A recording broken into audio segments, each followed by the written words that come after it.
Not up or shut up. I'm Steph. And I'm Ange. We're Nerdazons.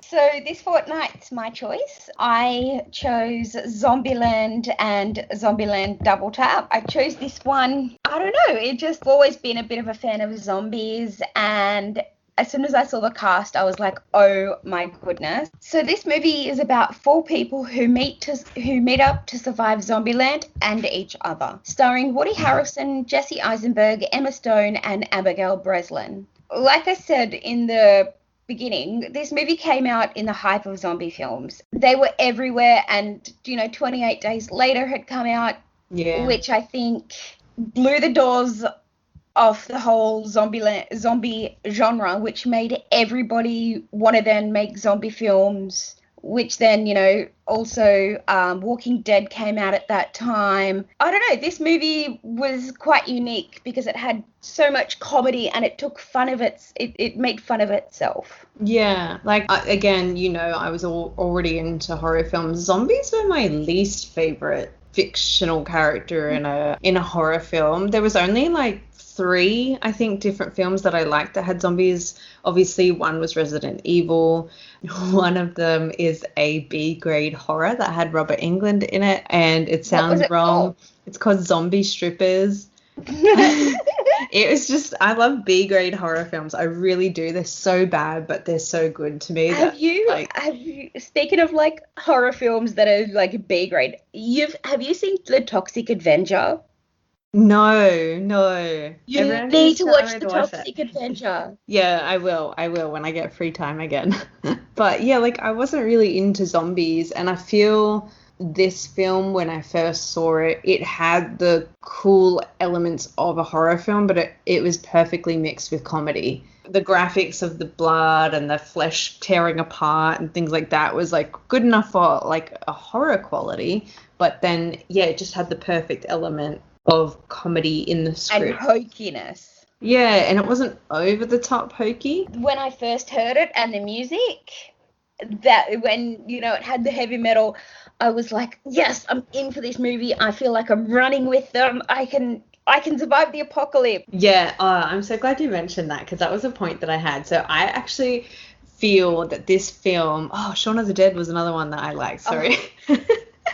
But the soundtrack really sets it. So having The Rock really set it off, like you said, it's the apocalypse, you're in survival mode. It just pumped the adrenaline as a viewer whilst you're watching it. And I think it was just, I would actually say this is on par with Shaun of the Dead in comedy zombie films, except Shaun of the Dead had so much more comedy, but it was perfect. Speaking of comedy horrors again, have you seen Black Sheep, the New Zealand one?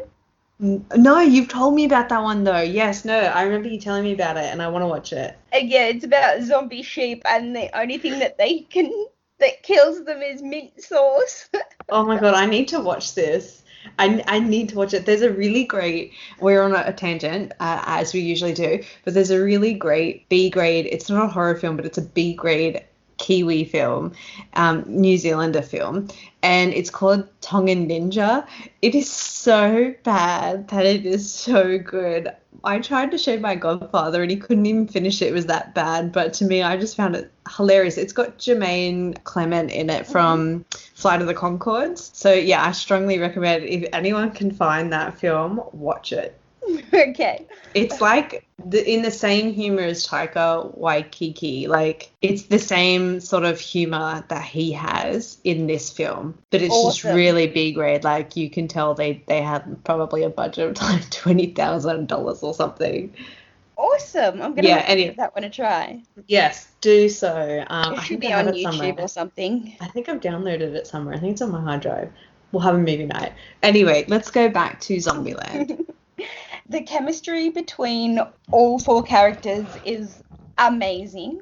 So Jesse Eisenberg plays Columbus, Woody Harrelson plays Tallahassee, Emma Stone plays Wichita, and Abigail plays Little Rock. The chemistry between Wichita and Little Rock is awesome. They are, from day dot, they are believable as sisters. Yeah, And that 100%. scam was, I wasn't expecting that. Yeah, the first time you see them on scene, I actually thought that Little Rock was she was bitten and they were gonna have to like shoot her, and I'm like, oh, she's suddenly just come on the scene, and then they scammed them. And then what makes it mind-blowing is they did it twice throughout that film, and they fell for it. And I'm just like, you guys are badass. I love it. I love that you know how to work people to get what you want. Mm-hmm. And it was really good. But back to chemistry, I actually think Jesse Eisenberg and Woody Harrelson, the two of them had the perfect amount of chemistry in both script and in their actions as well. Mm-hmm. I think their personalities that they had for the characters bounced off each other perfectly. It wasn't too much of Woody Harrelson and guns blazing, but it wasn't too much of, overly cautious personality. I just think it worked really well. But I love the fact that Woody Harrelson's character is such a badass redneck that loves guns, and his only mission is to find a Twinkie. I know. And then there is one later that he finds, but it's been shot and it's got all the shells in it. That's so good. When I was in the US, sorry, tangent again, I went to my first ever baseball game, and I was like, okay, I'm going to, have some cool American snacks. What do they got? I had a deep fried Twinkie. Ew, that sounds disgusting. That actually sounds disgusting. It doesn't even sound like, oh, I want to try it. That actually sounds gross. It was, but also Twinkies suck. Isn't it just a sponge cake with cream? Yeah, but times the sugar by 1,000,000. Oh, God. And then the cake's like that Dale super fake cake. Oh, and yeah. And then cream's like fake cream. Ew. No, I don't want that. I mean, I want to try one just to say I've tried one. No, I don't understand them. So one thing that really kind of annoyed me, even though I think it was because it was it was a film that did take fun of itself, was the two girls at the very end when they went to they went to, the theme park. That'd be pretty cool to go there, with nobody around and stuff. And I understand you've got to go to higher ground, but the fact that they went on the one that goes around, not a Ferris wheel, but the pirate ship. Yeah. The half one. Yeah, and that they kept, I'm just like, why would you? No, it was the one where it goes and then drops you. Like the UFO from Wonderland. Yeah. So they go on there and then they're stuck. And I'm just like, they have to be rescued by the boys. Oh. Yeah, it is kind of annoying because you were introduced from the beginning that they were very intelligent girls. They knew how to get by, and they were doing it well before the zombie apocalypse. So, they were conning people to get by. And then right at the very end, they did something so stupid like that. Even just this is something I've noticed recently in a lot of films set in America. They just seem to have carnival rides activate by a button. But I know here when there's little fates and mini carnivals that, travel between little towns. But there's a key. There's always a key. You have to flick the key and turn it, then push start. And I just don't know, how do they not have these fail safes on those rides? How were they able to go there and switch it on without the key? That's literally blowing my mind now because I never thought of that. It bugs me because I've watched a few. I don't know what else I've been watching lately, but I've been seeing it a lot where people just go in and hit the button, and it's like, you shouldn't be able to operate it. There's a safety but also precaution. There's no electricity. Yeah, exactly. I think that's why, these little things are nitpicky, but I don't think they ruined the film. No, exactly. So when I first watched this film, so I saw this at the cinema. I really, really enjoyed it. It was really good. It was so funny. It was great to watch at night. I came out and I really loved it. It wasn't a film that I had rewatched until you had suggested this. Mm-hmm. When I rewatched it, I was like, yeah, I still really, really like this film. It's not something I watch a lot. I do have to mention Bill Murray, great addition. Oh, yeah, no. Probably one of the best. Bill Murray was just the icing like just the cherry on top.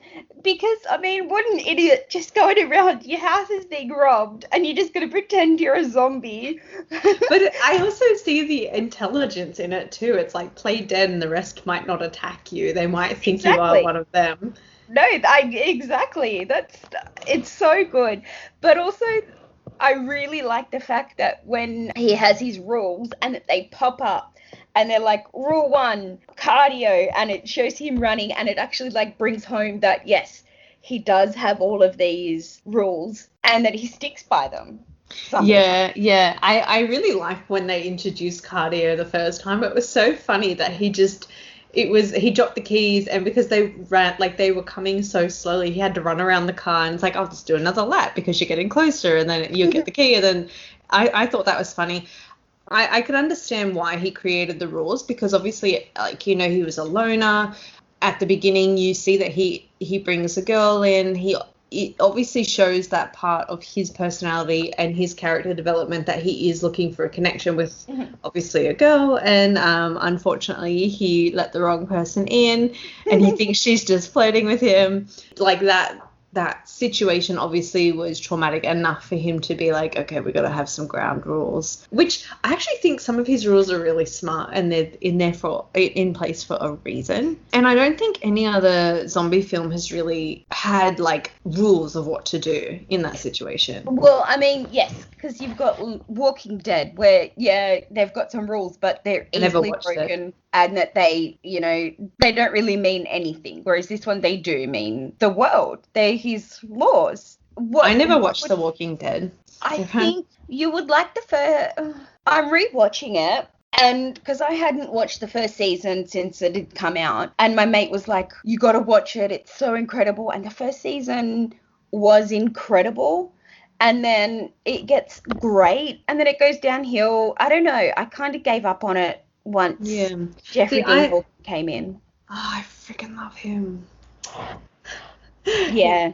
I really, really love him as an actor and in most things that he's done, but he unfortunately is typecast now. He's always that person who comes across as a good person, but you know that they're ready to like break the rules, and like, I don't know, he'll break the trust, you know, like he knows he's gonna betray you, but you don't know it's coming, and he's always that type of character, or like that criminal or that mean guy. Like even in Watchmen, he was like a bad person, and it was I've just never like, seen Watchmen. The movie, I haven't watched the series, but in the movie, he was like, is it good? He was a dick, pardon my language. Is it good? Yeah, I really enjoyed it. It's a long film. When I first saw it, I think when it came out, it did confuse me a little, but it was pretty good. I liked it. All right, sorry, we're getting completely off track again. Yeah, sorry, as always. I actually have a question to ask you. Sorry, what would you do if the zombie apocalypse was real? I would honestly bunker down for 2 weeks. I watched a video and I couldn't watch this film again because I'd seen this video. If you Google it, a scientist actually broke down what would happen if a zombie apocalypse was to occur. And the way they did it is they're like, zombies are typically like dead flesh, or they're animated bodies and things like that, or like, you've been given a disease where your body is decomposing. That's why you get all that yucky skin color typically in films and stuff. Anyway, so in a long story short, I truly recommend you find this 7 minutes at max video, and it explains that if a zombie apocalypse were to occur, within 2 weeks they would die. So they're already dead, and just the like physics of nature itself, all the microorganisms and things like that, they would just decompose. They wouldn't be able to survive. I'm not selling this theory very well. This is really interesting. Yeah, and it was just like simple science around, microorganisms in the body, even in all the little parasites and things. So if like parts of your skin and stuff were coming through, they'd come up and eat away at the body anyway. So within 2 weeks, they should all die off. So for me, if that were to happen, as long as I knew I had enough food for 2 weeks, and if I could ration like a meal a day, so that's like I would essentially just need 14 meals, I would stay in my apartment and not leave. What about water? Well, I'd have water here. Okay, very cool. I'm sure just because everyone's like gone dead, the plumbing system won't crash immediately. Yeah. So, yeah. Okay, That's my well, first. yours is a smart choice. I strongly recommend you find that. I'm going to find it for you after this video because this is twice I've told you about it and I haven't sold it well. But when you watch it, your mind is blown and you're like, oh, yeah, zombies aren't scary. Well, what I would do is I would probably go to Bunnings and I would probably make camp there or at Kmart. Okay, I understand Bunnings to a point because you got no food supply there. You're just there for weaponry. Like, Yeah, and then or I'd go to Kmart. okay. I'd probably be more inclined to go Bunnings or Costco if you were going to go to a thing. Costco, Oh, Costco. purely because they have really tall shelves. And if you can find your way to camp up to the top of the shelf and semi-hide yourself, then you're set. Holy shit, can you please, pardon my language, be on my zombie apocalyptic team? Okay, I Done. will. But you have to listen to me. You can't be like, no, I'm going to do this. Oh, okay. All right, so is there anything else that you want to talk about this movie before we move on? One thing I will mention about this, and I thought was really, really well done, and especially the way they montaged it, but they also did slow-mo at the same time, is the intro when it shows you when everyone is normal, the first person, like patient 0, becomes the zombie, and then it progresses to more and more people getting taken out. Yeah. I really, really loved that intro. It was fun. It was also scary, but it also was informative. Like you caught up on a lot of like time to be able to figure out where they were at in a very amusing way. Yeah, I loved this movie. So, how many movie reels do you give this one? I'm gonna give this one a 4. I loved it from the the first time I watched it. Second time I watched it was great. It's not something I would go and rewatch multiple times. It wasn't, my go-to horror film, but every time I've watched it, I've enjoyed it. And it broke so many like boundaries. Like, especially, this is something else I was going to mention earlier. When you think about a zombie apocalypse, or if like half the population was already dead and it was pretty deserted, they literally do everything in this film that I think we all wish we could do. If we were living in Hollywood, of course you'd go and find all those mansions and break in and have a look because no one's there to stop you. Of course you'd want to go to an amusement park and just jump the queue because there's no queue and ride whatever ride you want. You know what I mean? Yeah. It would be fun to do all that. I'd totally be a sticky beak. Yeah, I would be too. I'm going to give the movie the same because it's not getting a 4.5, which I was going to give it because of the fact that the ending was just really. Before we move on, what do you think you got on Rotten Tomatoes? I am going to guess 82%. So close. I'll give you higher, but I'll give you one more shot. I don't want to go too high if you're saying I got really close. 86%. So warm. It was 89%. I was gonna do that, and I'm like, no, it's not close enough. Well, I can see that. It was a good film. Like I said, I feel like where the points drop in this one, in my opinion, it's not something that can be watched multiple times, and in like within short time frames. So like I wouldn't watch it once and then maybe watch it a couple months later. Like, to me, I'm talking like once every couple of years I watch it, and it's still enjoyable that way. So I feel like that's where it drops. And also I do agree with the ending. It's like you did so well to build these characters up and then you just turn them into damsels in distress. Exactly. But I mean, I watched it at the movies and then I watched it again before Double Tap came out, and then I watched it again for the podcast. But the jokes still land. I was still laughing the entire time. Yeah, I agree. 100% agree. And just like to backtrack on that damsel in distress, I'm not saying that they were your typical had to be saved. They were pretty badass while they were stuck there. They were still blowing zombies' brains out. So I think it was just, they just had a stupid move and got stuck. And it's just crap that, they swindled the whole way through the film and then they had to just get stuck, All right, so I'm going to move on to Double Tap. Okay, so Zombieland Double Tap from 2019. Columbus, Tallahassee, Wichita, and Little Rock move to the American heartland as they face off against evolved zombies, fellow survivors, and the growing pains of this snarking makeshift family. So I'm going to just start by one thing that I think was really cool. was the Columbia Pictures. You know how it's got the lady holding the torch? Yeah, That was cool how she came out and started beating that was like crap awesome. out of the zombies. That was really cool. I love when those sorts of intros become interactive instead of its usual typical, they just freeze on it for a moment. But I really liked that. Just saying that with the ending of the original, I felt like they didn't need to make this movie. And even though it's still great, and I have to say that Emma Stone's not one of my favorite actresses, but I don't hate her in these movies. The writing in this film makes me not hate Emma Stone. Yeah, no, I agree. This film I actually struggled with. I feel like I'm you now with this. I actually struggled. I got bored in this film. They really, to me, in my opinion, they mimicked the first one just because they could, and that's what Hollywood's doing right now. They're like, oh, let's make money out of this. It was the exact same storyline. 10 years ahead, I thought maybe it might have been different, but no, it's the same storyline. The girls leave. I really can't see why Emma Stone left with Little Rock. You were with them for 10 years. That's already a big commitment in relationships. Yep. And you were afraid of commitment, so you left. It wouldn't have even been a legitimate marriage because no one will officiate it and there's no legal system right now. It's all gone. So I just feel like that was an unnecessary reason to make the girls leave.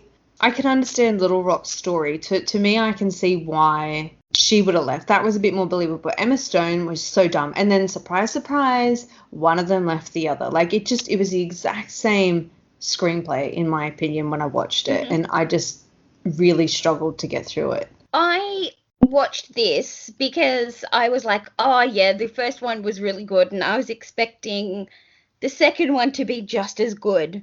Like you said, I felt like this was the exact same film. However, I did have a few laughs along the way in the fact that they had zombie kill of the year and that they had all the zombies had evolved. And then, you had the Homer zombie and then the T2 zombies, and that I like the fact that they upgraded the zombies within that. Yeah, I think that was actually quite clever to evolve them because I think if anything, like any other creature, if you're in a situation of repetition or if you're a predator, you're going to observe and see what's happening, so you're going to soon figure out how to get around obstacles in the way. And I thought that was really interesting that they did with the zombies. But again, I'd watched that science review and in my head I'm thinking the zombies shouldn't still be there after 10 years, so I couldn't get past that. I think the minivan joke, I can see what they tried and attempted to do. It just, in my opinion, it didn't get executed very well. It just made him look like, a very angry old man. Too angry compared to what he was. In the first one, he had fun. You had the little outbursts, but I feel like in this one, the anger it was there. He was just in emotion because he was pissed off. Someone left, and you can almost see that he was still angry about that throughout the whole way. And I just feel like that was very different from his character. He was really carefree. I think in the first one, you understand his heartache. He'd lost his son, which you can understand why he was annoyed that Little Rock left, because he was she was meant to be a daughter to him. I think at the same time why he was badass and killing zombies in the first one was because I don't think he cared if he lived or died, because he'd already lost his world. Whereas in this one, it just, I don't know. I just feel they tried to copy it and amend it a little bit, but it just didn't work in my opinion. But what did you think of Madison? Oh, she was a brilliant addition. She was actually one of the things I liked about this one, because she wasn't over the top bimbo. She did bimbo well, and you can see that's what she had to be, but she wasn't so over the top that it's we've seen this type of character 20 times before, you know. And it was her playing a bimbo but taking fun of herself. Yeah, How did she end up in a freezer for 2 years or something like that? And how did she survive? Like, And I love the twist of her. You think she's turned into a zombie. Columbus has to go in and shoot her, and you're like, oh, the poor thing. And it was just, I had an allergy attack. yes, and I actually thought he did shoot her. I fell for that. But no, that was funny. She was brilliant. I actually hated the guy that was with Little Rock. I couldn't stand him. Berkeley? Is that his name? Yeah. Yeah. Oh, he Oh, was that such a just- tosser. I mean, I Avon Jogia is a bit of a babe.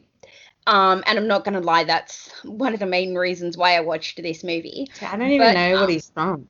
I don't know. He's like... Probably in all your indie films. Yeah. Yeah. Like I was like, okay, cool, he was a great addition.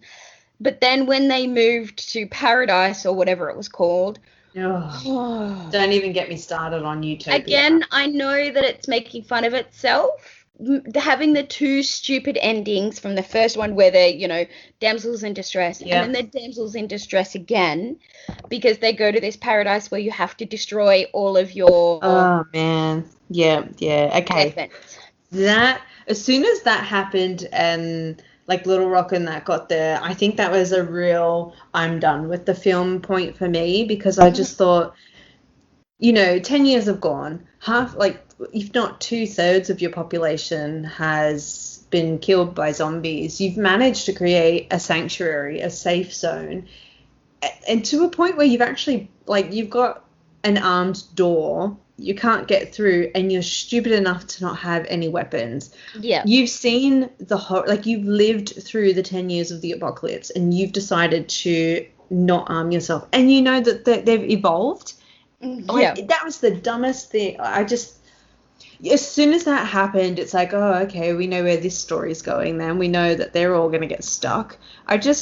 I liked the idea that they were able to build a peaceful society together because everyone was able to survive, but you're trying to live in peace because you know what you had to go through, and you were dumb enough to get rid of all your weapons. But also, I did like the addition of Rosario Dawson.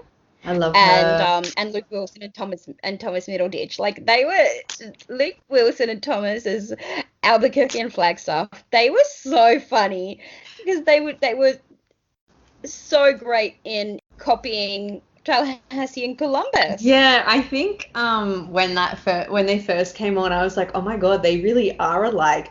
But then I do have to say, I feel like their scene went on too long. It was great at first, but then I was just like, okay, yeah, you've stretched out that gag. I'm ready for it to go on. I love Rosario Dawson, but since when was Tallahassee a massive Elvis fan? Like, in the first one, we understood everything that he was really, really into, and now you're adding this addition to him without even previously mentioning it. You know, and then it's just hard to take that excitement in without having any understanding of what he previously had loved. You know what I mean?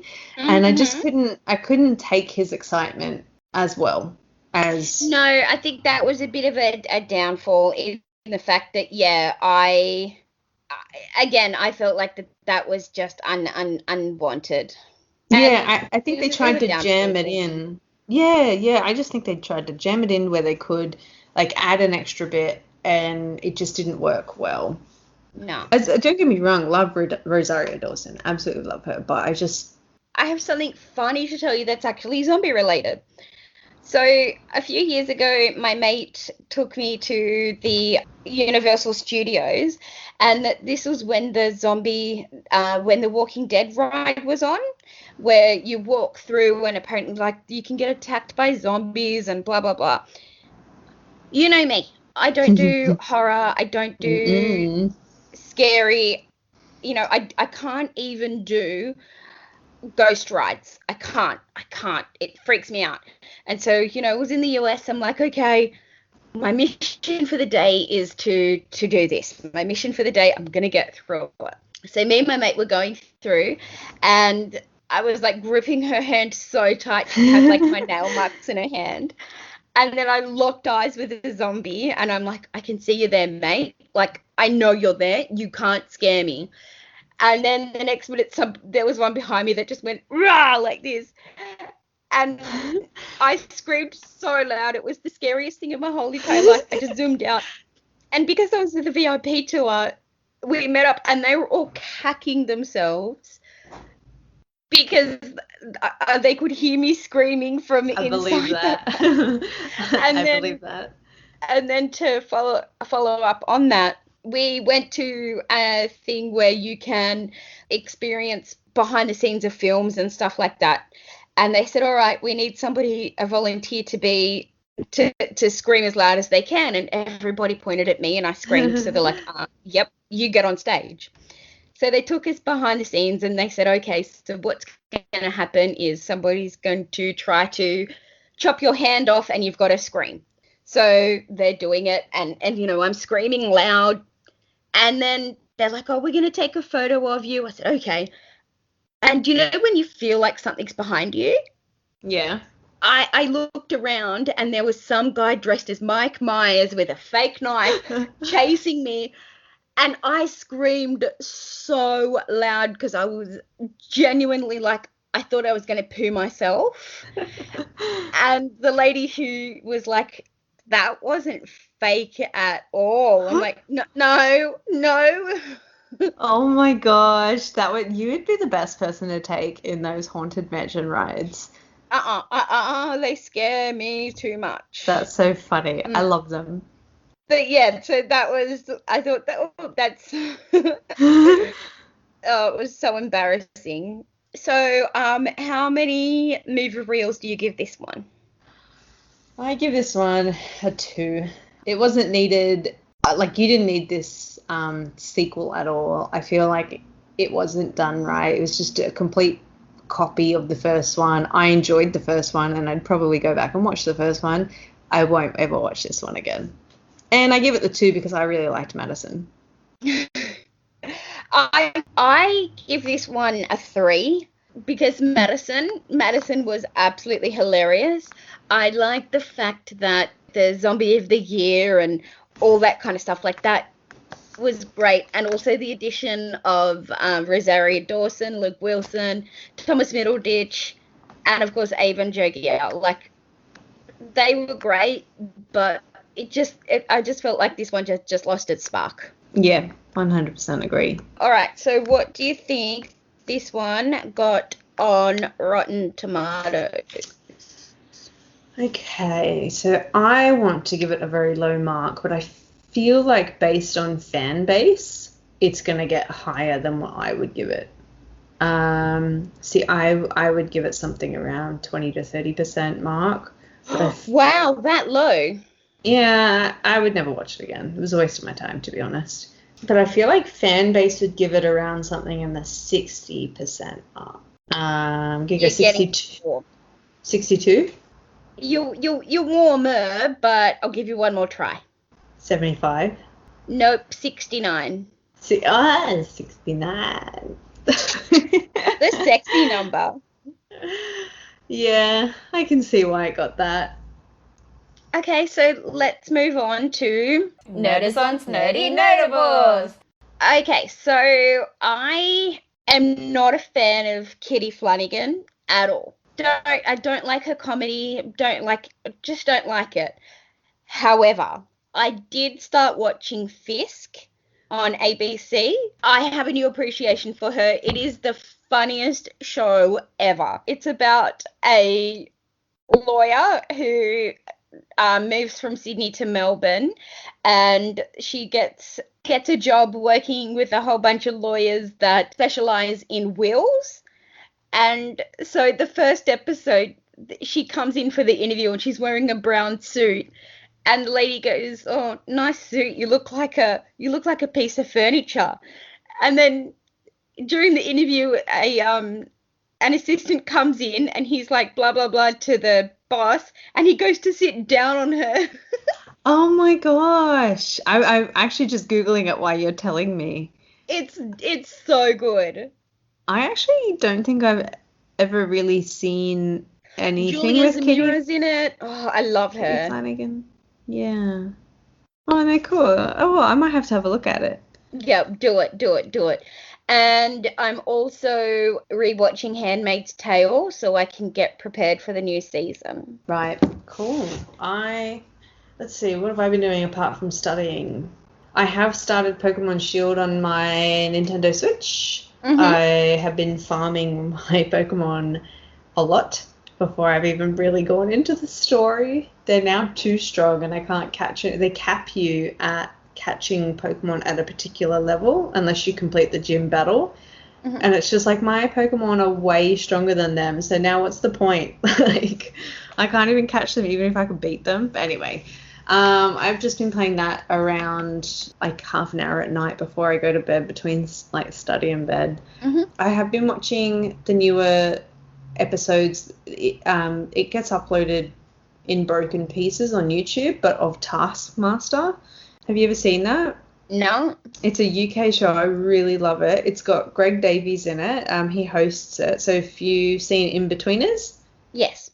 Yeah, so the tall teacher that ends up with one of the guy's mums. So he hosts it. It's so funny. They just get, each season they have a bunch of celebrities, comedians come into a really whack house. They have their own like little house on a property, and then they set these absolutely bizarre tasks for them to complete, or like whoever can do it quicker or things like that. And then they throw like trick questions in it and things like that, and it's how you perceive the question. You know, it might say take the toilet roll holder, for example. All right, I'm gonna give you an example to give you a thing. They had to take the toilet roll, like the toilet paper, as far as they can away from the toilet roll holder, but it couldn't come off. So like, you know, you could interpret that of like, well, I can rip the toilet roll holder off the wall and then I can travel as far as I can, sort of thing. So it's like just really cool and interesting things like that. But anyway, I've been watching that. They upload it bit by bit on YouTube when it comes out. They don't tend to do the full episode, but yeah, it's pretty funny. I really enjoy it. Yeah, just enjoying a bit of downtime, and like I said, rewatching Handmaid's Tale, which I forgot how intense that is. Never watched it. I think you would like it. Everyone did recommend it when it came out, and I think the more I get recommended things or the more I see people talk about it, it became the topic every lunch, and it was just really annoying, and there were some people I didn't like at the time. And the more they talk about it, it really turns me off. Yeah. See, I was already into that from the first episode, so to me, I started from the beginning. But when something's out and everyone I have to wait until it dies down before I then go into it. Yes, because Game of Thrones took me ages to get into, because I was like, I don't want to watch it. Everybody's watching it. You know, I'm not really, I don't know, I didn't think that I would like it, but... That was me with Doctor Who. Really? Yeah, I wanted to watch it so much, and then everyone talked about it. Everyone cosplayed it. Like, I'd always see stuff about it. And then I think I was getting a signature. She was one of the characters in the Arrow series. I was getting her signature on my Supernatural DVD at the time, but she was late, and like so late, and I was sitting in line for like over an hour, and John Barrowman was just so entertaining, and I'm like, I love Barrowman. And at the time I didn't know he was gay, and I had the biggest crush on him. Then I started the series, and then I'm like, holy shit, I'm hooked, and I binged the entire new like remake series within like, it was like 2 or 3 months. It was I did it really like quickly after every.